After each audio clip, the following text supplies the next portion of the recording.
నేను ఒక్క ప్రశ్నకు సమాధానం చెప్పగలరా మీరు? వైకాపా నాయకులారా, వైకాపా పెద్ద, వైకాపా చిన్న, పైనుంచి కింద వరకు నేను అడుగుతున్నా. అంబటి రాంబాబుని అడుగుతున్నా, ఆ గోడ మీద పిల్లి లాంటి రాజమండ్రిని అడుగుతున్నా.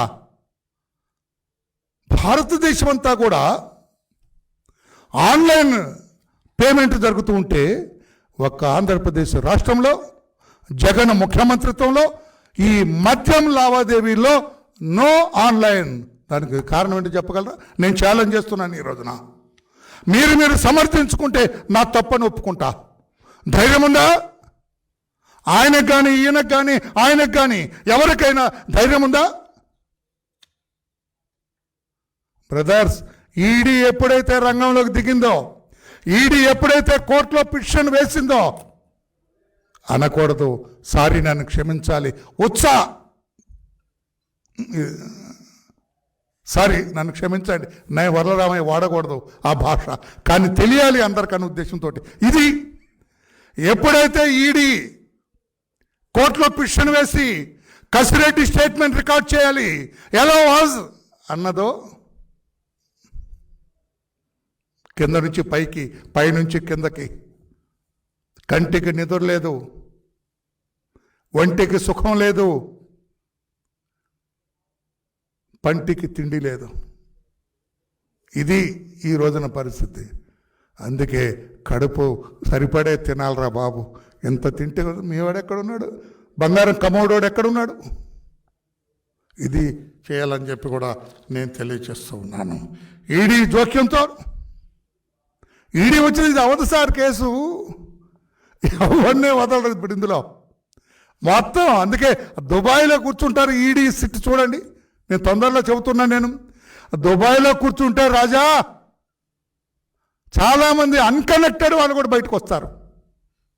దుబాయ్లో కూర్చుంటే ఇన్వెస్టిగేటర్ ఈడీ అండ్ సిట్ ఇక్కడ స్టాండే అందరూ.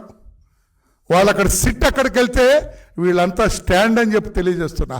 అందరు మాకొద్దు రాజకీయం, క్షమించండి అని చెప్పలేసుకుంటారు. ఇక పనికిరాని పత్రికలు కూడా రాయటానికి ఉండదని చెప్పి కూడా నేను తెలియజేస్తున్నాను. నేను ఎంతండి, నేను మీ అందరికి గుర్తుందో లేదో, అధికారంలో ఉన్నప్పుడే, జగన్ గారు అధికారంలో ఉన్నప్పుడే ఈ మద్యం రవాణా సిస్టమ్ గురించి నేను ఒకరోజు ఎక్స్ప్లెయిన్ చేశా. పత్రికా సోదరులు కూడా నన్ను ప్రశ్న, అలా జరుగుతుంది? ఎస్. కసిరెడ్డిని గట్టిగా ఏమనొద్దండి, ఆ చెవు కాస్త తిప్పండి గట్టిగా కసిరెడ్డిని. అరే మీ ట్రాన్స్పోర్ట్ సిస్టమ్ ఏంటని అనకమన్నాడు. మొత్తం చెబుతారు. సినిమాలో మాఫియా ట్రాన్స్పోర్ట్, మొన్న ఏదో సినిమాలో కూడా చూశాను నేను. ట్రక్, దానికి ముందు పోలీసుల ట్రక్, ముందొక ఎస్కాట్ వెనకొక ఎస్కాట్ జరిగింది సార్. అది I'm very sorry to say. పోలీసులను కించపరచాలని కాదు, పోలీసులను కూడా వశపరుచుకున్నారు వీళ్ళు. పోలీసులను కూడా వశపరుచుకున్నారు ఆ రోజున. చెక్ పోస్టులన్నీ ఏదో సినిమాలలాగా, మాయాబజార్ సినిమాలో ఘటోత్కోజర్ ఇట్లా అంటే అందరు నిద్రపోతారు తెలుసా? అట్లాగా వీళ్ళు బయలుదేరితే చెక్ పోస్టులు అన్నీ నిద్రపోతాయి. చెక్ పోస్ట్ ఇక్కడ బయలుదేరిన చెక్ పోస్టులో నోట్ అవ్వాలి కదా సార్, ఉండదు.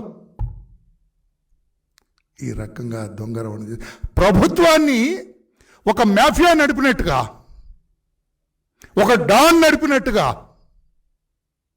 ప్రజా పరిపాలన జరగలేదు సార్ 5 సంవత్సరాలు. ఒక డాన్ పరిపాలన, ఒక మాఫియా పరిపాలన జరిగినట్టుగా జరిగింది. లేకపోతే అక్కడ ఉందా సార్?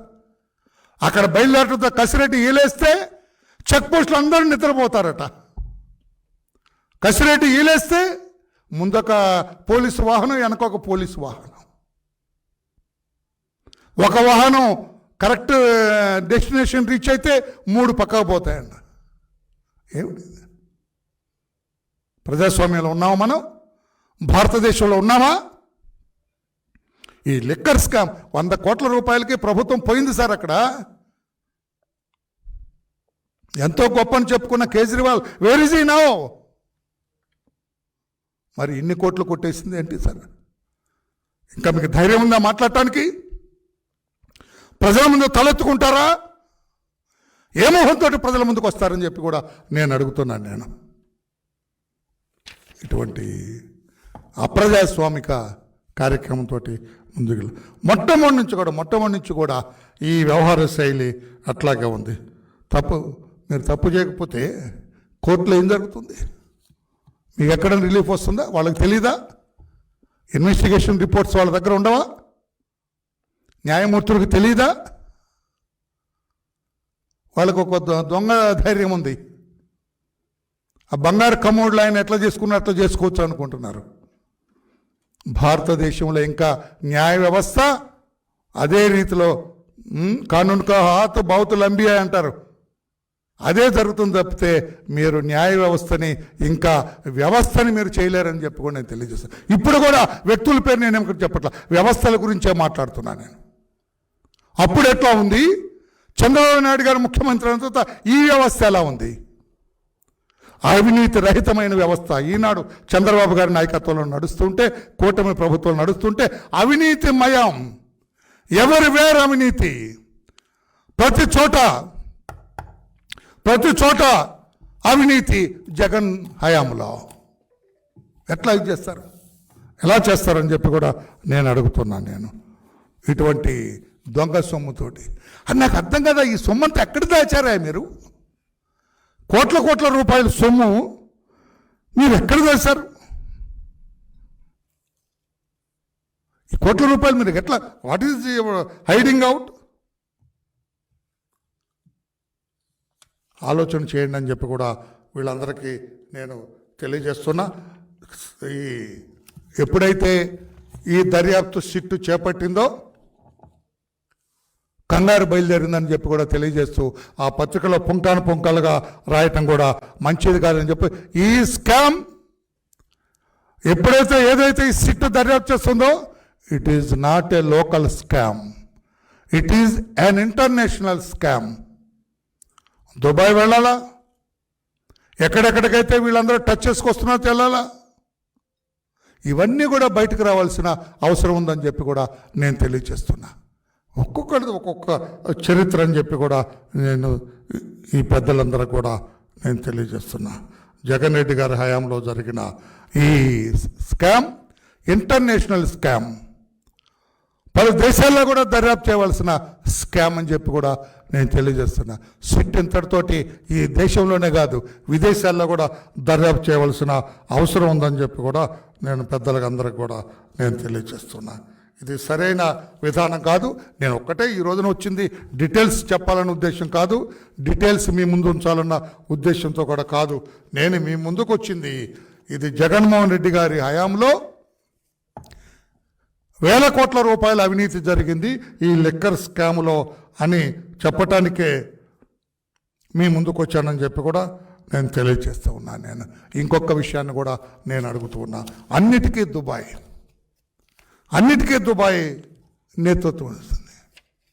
ఆ రోజుగా మీకు బాగా గుర్తుందో లేదో ఆ విషయాన్ని కూడా నేను తెలియజేస్తున్నాను. నేను దుబాయ్లో బయలుదేరారు ధనంజయ రెడ్డి గారి శ్రీమతి వైఫ్. విజయవాడ ఎయిర్పోర్ట్లో ఆమెను నిర్బంధించారు, ఆపారు, చెక్ చేశారు, బంగారం ఉందన్నారు. విజయవాడ ఎయిర్పోర్ట్లో అందరూ హుటాహుటిన బయలుదేరారు. ఆనాడు ధనంజయ రెడ్డి గారు